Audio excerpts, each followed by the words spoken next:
자, 여러분 안녕하십니까. 공략 한국사 짱쌤입니다. 이번 시간에는 고려시대 공예와 예술을 총정리해서 고려시대를 완전히 마무리 짓겠습니다. 그러면 우선 청자와 공예입니다. 자, 공예 발달 보시면 고려시대 귀족문화요. 자신의 사치 생활을 충족하기 위해서 다양한 예술 작품을 만들어 즐겼다.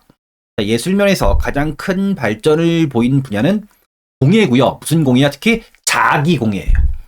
자, 공예에는 귀족들의 생활 도구와 불교 의식에 사용되는 불교 용구, 불구예요. 이 자기 공예가 뛰어납니다. 자, 그래서 고려의 자기 공예 보시면 자, 요게 시험 문제 많이 납니다. 원래는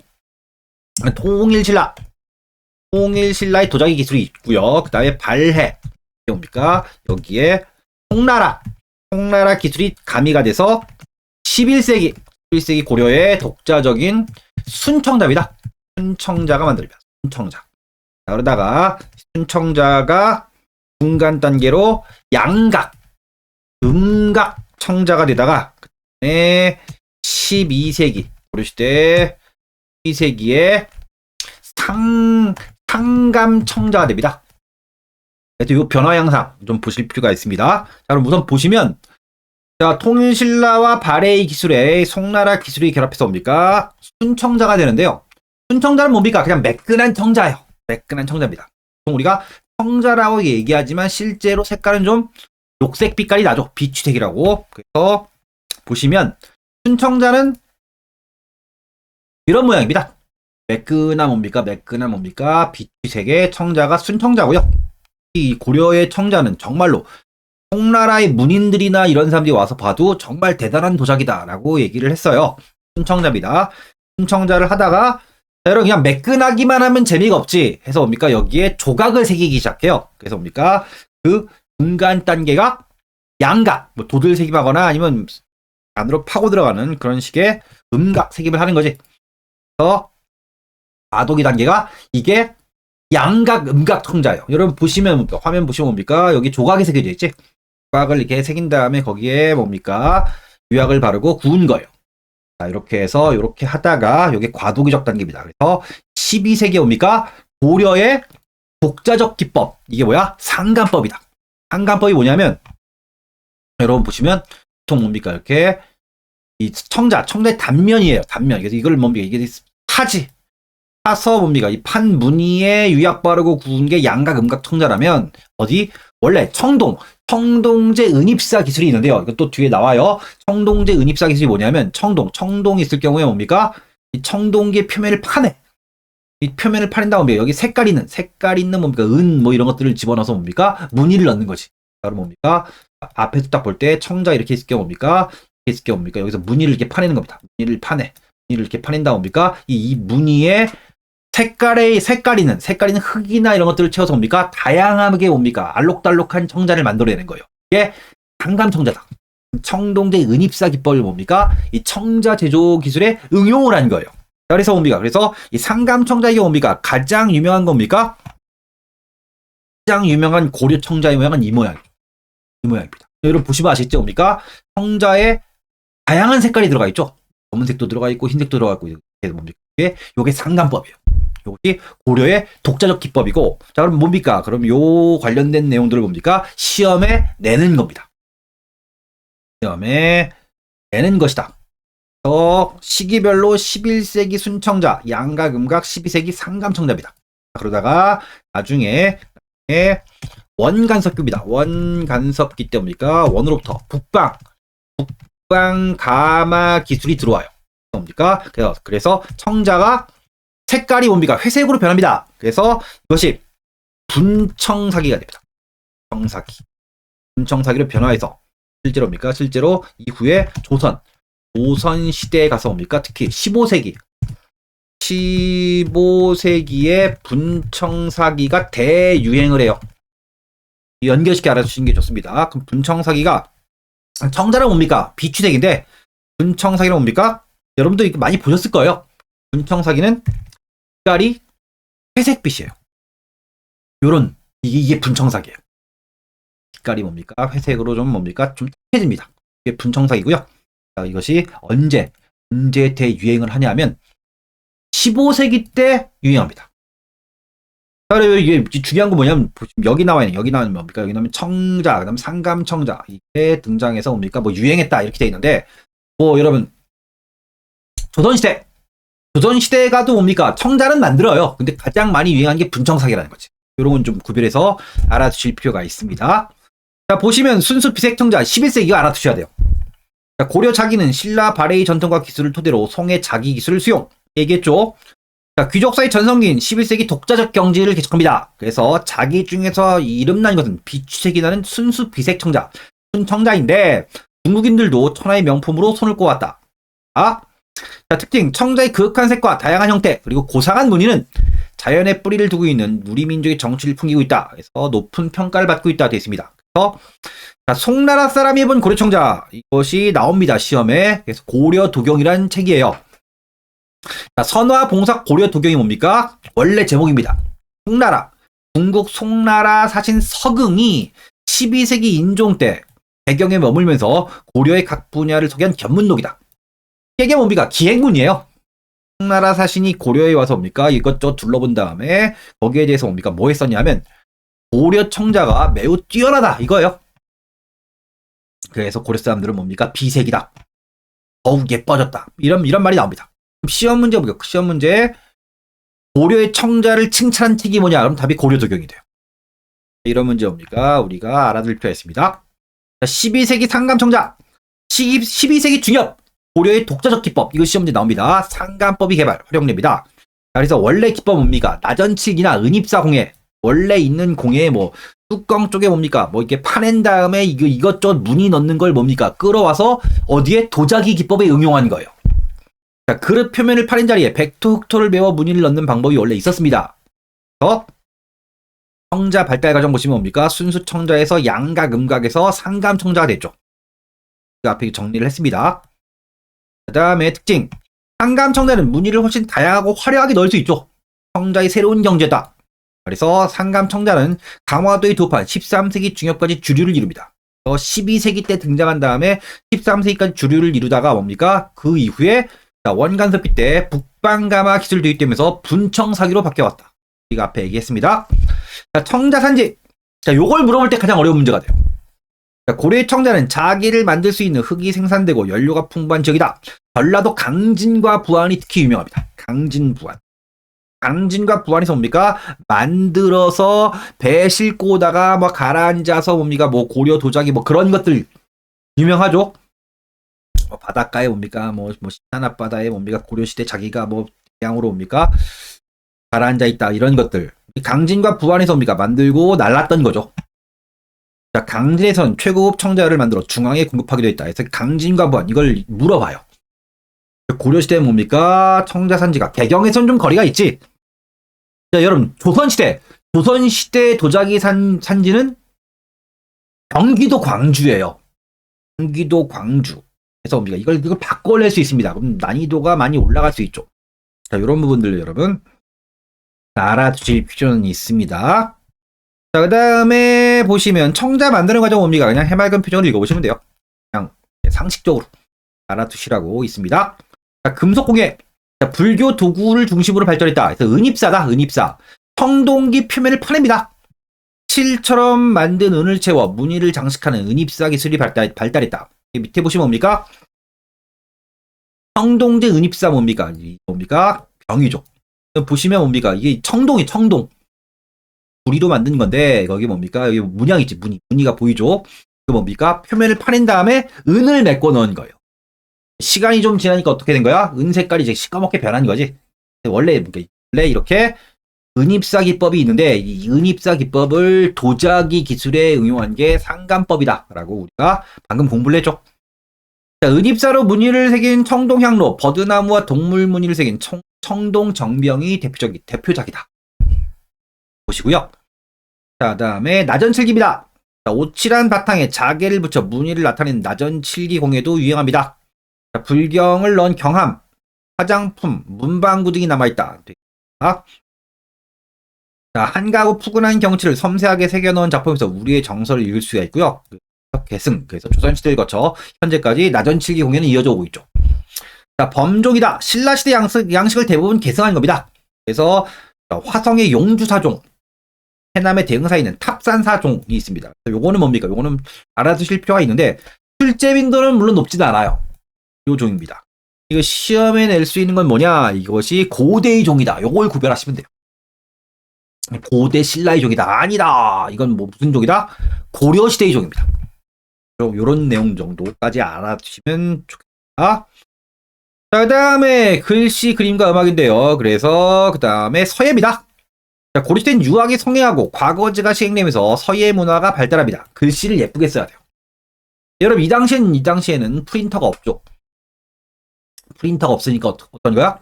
손으로 써야 되는데 과거 시험 볼 때 뭐까지 봐요? 글씨를 예쁘게 안 쓰면 떨어뜨리는 거예요.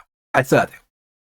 자, 이런 글씨는 서적과 사적비, 승탑, 탑비에 뭡니까? 남아있습니다. 그래서 유명한 서예가가 뭡니까? 쓰면 그걸 대고 파내는 거지. 그래서 그 서체의 수준을 짐작할 수 있다. 자, 전기에는 자, 왕이지와 구양순체, 이건 뭡니까? 글자 폰트예요. 글자체입니다. 폰트가 글자체죠. 그럼 여기 무슨 워드 프로그램 할 때 뭡니까? 뭐 고딕체니 명조체니 이런 게 뭡니까? 이게 글자체인데 또 왕이지와 구양수는 뭡니까? 중국의 서예가예요. 이 사람들이 만들어낸 글자체지. 이 고려시대 전기에는 귀족에게 간결한 구양순체가 주류입니다. 이건 시험에 정말 많이 나옵니다. 보시고요. 자, 신품사연이다. 자, 고려 전기의 구양순체 대갑이다. 그래서 유신탄연 최우입니다. 여기는 최우 있죠. 여기는 최우는 무신 집권기 때 그 최우예요. 최충원의 아들입니다. 글씨를 굉장히 잘 썼대요. 인데. 그래서 유신탄연 최우가 정말 글씨를 잘 썼습니다. 그래서 고려시대 때 뭡니까? 이 세 명이 있는데 이 탄연의 글씨가 뛰었다 하고요. 통일신라 김생이 뭡니까? 우리나라 서예가의 시조니까 이걸 껴줘서 뭡니까? 이것이 신품사연이다. 그래서 통일신라 때부터 고려시대 때까지 가장 유명한 서예가 4명. 이게 신품사연입니다. 그럼 신품사연은 모두 고려 사람이다 하면 틀리지. 김생은 통일신라 사람이다. 알아두시고요. 그 다음에 고려시대 후기. 자, 원나라 조맹부. 학자예요. 조맹부의 우한 송설체가 대유행. 송설왕 때 이함이 뛰어났다 되어 있습니다. 그래서 여러분 우리나라에서 뭡니까? 이 공무원 시험에서 서체 문제로 가장 많이 나오는 게 송설체예요. 고려시대 후기입니다. 정말 많이 나옵니다. 이게 만약에 여러분 여기 서체를 하실 때 기억이 안 나면 송설체만 우선 외우고 넘어가셔도 돼요. 그 다음에 나중에 다시 돌려서 복습할 때 나머지를 추가하셔도 됩니다. 송설체가 제일 많이 나옵니다. 보시면 전기에는 구양순체, 후기에는 송설체. 이거 뭡니까? 바꿔내는 거예요. 이건 꼭 숙지를 하셔야 됩니다. 정말 중요합니다. 정말 우리가 이따가 문제에 비슷한 내용이 있을 거예요. 자, 그 다음에 보시면 그림이다. 그림은 도화원, 그림을 전문적으로 그리는 국가기구죠. 전문 화원의 그림과 그 다음에 이건 전문가의 그림이고요. 그 다음 문인이나 승려의 문이나 이것도 뭐야? 글 쓰는 학자나 스님이 취미로 그리는 거지. 나누어집니다. 자, 뛰어난 화가로 예성 강도를 그린 이령과 그의 아들 이광필이 있으나 이들의 작품은 남아있지 않습니다. 자, 이령과 이광필은 뭡니까? 뛰어난 화가라는 기록은 있어요. 작품은 없는 거예요. 이 이령과 이광필, 고려사의 뭡니까? 이 기록에 있죠. 송나라로, 송나라 휘종입니다. 중국의 역대 황제 중에서 가장 예술을 좋아했던 게 휘종이라고 해요. 휘종. 그래서 너무 예술 좋아하고 뭐 하다가 뭡니까? 나중에 금나라가 쳐들어와서 뭡니까? 뭐 포로로 잡히고 뭐 정강지변 이런 게 있어요. 굉장히 불우한 말년을 보낸 황제가 있는데 어쨌든 예술 애호가로 유명해서 이 송나라 휘종이 굉장히 뛰어난 화가다. 이 기록이 있습니다. 휘종이 찬탄했다. 오직 그대만이 뛰어난 솜씨를 지녔다. 이런 거죠. 유명했다고 합니다. 자, 그다음에 고려시대 후기. 자, 문인합니다. 고려 후기에는 사군자. 여러분 사군자는 내난국죽해서 뭡니까? 선비의 기계, 절개 이런 걸 뭡니까? 상징하는 거지. 대체로 사군자는 누가 많이 그려요? 사대부들이 많이 그려요. 후기에 신진사대부, 사군자 이렇게 묶어서 이해하시면 됩니다. 문인화가 유행. 변하는 건 없어요. 자, 천산대립도 공미랑 작품이다. 자, 원대폭화 양식입니다. 이건 공미랑 문제로 낼 수 있죠. 자, 불화, 불교 그림이지. 자, 왕실과 권문세족, 구복족 요구에 따라 불교 그림이 많이 그려집니다. 내용은 극락왕생, 아미타불도와 지장보살도, 관음보살도가 많습니다. 자, 대표작은 일본에 있습니다. 일본의 해허의 양류관음상. 이 그림 문제는 이건 시험 문제 진짜 많이 냅니다. 해허의. 우리가 앞에도 해허 그림 양류관음상 복이 있던 걸 우리가 본 적 있습니다. 안에서도 시험 문제 정말 많이 납니다. 알아두셔야 돼요. 관세음 보살도 관음보살을 그린 그림 꼭 알아두시고요. 자, 사경화. 자, 불교 용도는 뭡니까? 필사, 손으로 베끼거나 그다음 찍어낼 때 맨 앞장에 불교의 경전을 뭡니까? 쉽게 풀이한 그림. 사경화도 특히 유행했고요. 그다음 벽화입니다. 자, 사찰과 고분의 벽화가 일부 남아있다. 자, 부석사 조사장 벽화 배배세요. 부석사입니다. 사찰은 항상 보살상이 유명하다. 둔마리 고분 벽화에는 지역색이 강하게 반영되어 있습니다. 특히 유명한 게 뭐야? 부석사예요. 요건 좀 알아주실 필요가 있습니다. 얘기 나온 김에 정리를 좀 하면, 자, 여러분 통일신라입니다. 통일신라. 통일신라 시대 뭡니까? 의상대사. 화엄종의 본찰이 뭡니까? 영주의 부석사예요. 자, 그래서 뭡니까? 고려시대 뭡니까? 부석사에 언급된 게 뭐가 있어? 부석사 무량수전이다. 아, 그럼 선생님, 이거는 이 통일신라 시대 때 만들어진 건데 여기에 있는 무량수전은 왜 고려시대입니까? 고려시대 후기 때 무량수전 만든 건데 어떤 거예요, 여러분? 건물을 부시고 다시 지을 수도 있죠, 여러분. 건물이 오래되면. 그래서 고려시대 때 만들어진 건물이에요. 무량수전. 아, 부석사. 부석사 소조 아미타열의 좌상. 무량수전 안에 있는 게 뭡니까? 아미타열이에요. 아미타불이 별명이 무량수불입니다. 무량수불이 아미타불 같은 말이에요. 이 같은 건물에 있는 거죠. 그다음 뭡니까? 그다음에 부석사. 부석사에 여기 나와 있죠. 조사당 벽화. 그럼 여기 나와 있는 요 건물이나 불상 이런 것들이 뭡니까? 시험에 나오는 거지. 당연히 뭡니까? 부석사가 뭡니까? 출제 빈도가 높고 특히 뭡니까? 화엄종이 굉장히 중요하다고 했기 때문에 여러분 이건 여러분 지금 나온 김에 정리해서 알아주실 필요가 있습니다. 해요. 자, 다음에 음악입니다. 자, 발달 비용 국가 의례와 풍속 교화의 측면에서 국가의 관심을 갖고 지원합니다. 자, 그래서 송나라의 영향이다. 그래서 대성악이다. 그래서 이것이 뭐가 돼요? 궁중음악이 된 게 악입니다. 악. 이렇게 시험 문제 세트로 물어보는 거죠. 자, 송에서 수입된 대성악이 궁중음악이다. 주로 제사 있습니다. 자, 오늘날까지 격조 높은 전통음악이다. 해서 수준이 높은 뭡니까? 장중한 음악이 악입니다. 그 다음에 당나라 영향입니다. 그래서 소악이다. 민중의 노래예요. 소악 또는 향악이라 하는데, 향악, 소악이라는 향악은 우리 고유의 음악이 당나라의 영향을 받아 발달한 것이다. 송나라의 경우 뭡니까? 격식 있는 음악을 많이 연주했고, 그 다음 당나라 같은 경우 뭡니까? 당나라 좀 국제적이고 막 그래서 당나라 분위기가 신나는 노래를 많이 만들었다고 해요. 그래서 민중의 소교입니다. 그럼 시험에 내는 건 뭡니까? 이 두 가지를 바꿔내는 거지. 두 가지를 바꿔내는 겁니다. 그래서 소각 이건 뭐야? 제사 때 연주했다. 신나는 음악이라니까. 이건 아닌 거죠. 제사 때 뭐 이렇게 격식 있는 음악이 뭡니까? 대성악 요 악이고요. 이건 뭡니까? 민중의 노래이다.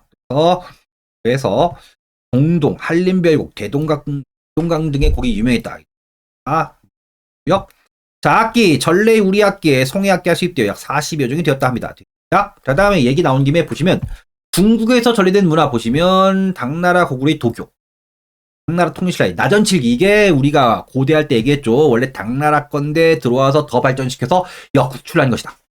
홍수지리가 있고요. 그 다음에 송에서 고려 전기 때 대성악, 은입사, 출판술 일정하게 들어왔고요. 도자기 기술, 얼정사 팔각구퉁석탑이다. 나라에서 영향을 받은 게 뭐 성리학, 수시력, 홍설채, 농상집용 수입품이죠. 군청사기, 목화, 원대 북화 양식, 화약, 경천사 십층석탑, 그 다음에 다포 양식 등이 있습니다. 우리가 그걸 뭡니까? 해당하는 테마 때 무슨 나라 영향 받았다라고 우리가 다 했던 건데 이거를 바꿔내는 경우가 있기 때문에 여러분 총정리하라고 여기 수록을 좀 한 거고요. 이걸 지금 별도로 이걸 따로 외우진 마세요. 한 바퀴 삥 돌면서 또 본문 위로 하다가 나중에 총정리할 때 그냥 한번 쓱 읽어보시면 됩니다. 지역을 상기할 때. 자, 그다음에 보시면 중세의 문화 총정리가 되어 있으니까 여러분 한번 살펴보시고요. 그다음에 문화 파트 얘를 좀 풀이를 좀 해보겠습니다. 자, 보시면 이거요. 고려시대 전기의 문화재입니다. 이거 정말 좋은 문제예요. 이런 문제가 굉장히 좋은 문제입니다. 전기다. 자, 그래서 선종의 유행으로 승탑이 많이 시작되었다. 승탑의 양식은 석종형이 아니고 팔각 원당형. 우리가 예전에 공부를 했습니다. 그 다음에 부석사 무량수전, 수덕사 대웅전, 그래서 주심포 양식, 성불사 응진전, 다포 양식. 이건 뭐야? 양식은 맞는데 투기죠. 묻는 게 전기예요. 그래서 이거 딱 보고 아 이건 다 맞는 내용인데 했다가 틀리는 거야. 이런 문제가 괜찮은 문제입니다. 그 다음에 옳은 겁니다. 경기도 광주와 여주에서 상감청자. 상감청자는 12세기 나오니까 이건 고려시대 전기는 맞는데 광주와 여주는 어디예요? 앞에 얘기했죠. 경기도 광주는 조선시대 도자기 산지예요. 앞에 얘기했죠. 어려운 문제라고. 이 전라도의 강진과 부안이 고려시대 도자기 산지입니다. 그 다음에 관촉사 석조 미륵보살과 같은 대형 석불이 나왔다. 이것이 고려시대 전기죠. 불상 관련된 건 다 고려시대 전기라 했습니다. 그 다음에 조맹부가 창안한 송설체, 이게 얘기했지. 투기예요. 답이 몇 번이야? 옳은 거는 4번입니다. 정말 좋은 문제고요. 이런 문제가 뭡니까? 종합적인 문제고 또 나올 만한 것들을 많이 낸 거예요. 근데 난이도를 높인 거지. 이런 문제가 괜찮은 문제입니다. 출제자가 고민을 많이 하면 이런 문제를 낼 수 있습니다. 자, 고려시대의 문학과 예술에 대한 설명 중 옳은 겁니다. 자기 있어서는 11세기 들어와 상감청자 기법은 12세기예요. 알아들어 말씀드립니다. 자, 고려시대 후기에는 다포식 건물 등장, 조선시대 건축물에 영향을 끼쳤다. 그래서 맞아요. 이게 고려 후기는 구양순체 아니죠. 누누이 강조하지만 고려시대 후기는 송설체, 조민부체예요. 이건 꼭 알아두라고 말씀드렸는데 이렇게 꾸준히 문제로 나오기 때문이죠. 그 다음에 경기체가는 누구? 문학 파트 할 때 말씀드렸죠. 누가? 사대부들이 지어 부른 겁니다. 전문세족이 아니고 신진사대부가. 2번이다. 보시면 자, 이런 문제가 난이도가 낮은 문제입니다. 다음 유물과 유적이 등장하던 시대. 월정사 팔각 구층석탑, 부석사 소조 아미타열의 좌상, 해허의 양류관음도, 청도 은입사 포류수군문 전변에서 고려시대 전후기 다 들어있기 때문에 뭐야? 고려시대예요. 아, 이 문제 쉽겠네. 뭐 전범이니까. 그래서 뭡니까? 고려시대를 풀면 돼요. 훈민정음 창제, 조선시대 전기예요. 대동법과 균형법, 조선시대 후기 때 세제 변경이지. 그 다음에 문벌적사의 모습으로 이자겸의 난과 묘청의 난, 고려시대입니다. 자, 육두품귀족은 전제왕권을 강화하는 국왕의 정치적 조언자. 이건 신라 중대죠. 그래서 뭐 아예 시대가 다른 것들이지. 고려시대에 해당하는 건 3번이 답이에요. 쉬운 문제입니다. 이게 난이도가 낮은 문제고요. 이렇게 난이도를 이제 골고루 내는데 이런 문제. 공부를 하나도 안 하면 당연히 못 풀겠지. 이렇게 문제를 냅니다. 까지 살펴봤고요, 여러분. 고생 많이 했습니다. 다음 시간부터 본격적으로 조선시대로 들어가도록 하겠습니다. 여러분 수고하셨습니다.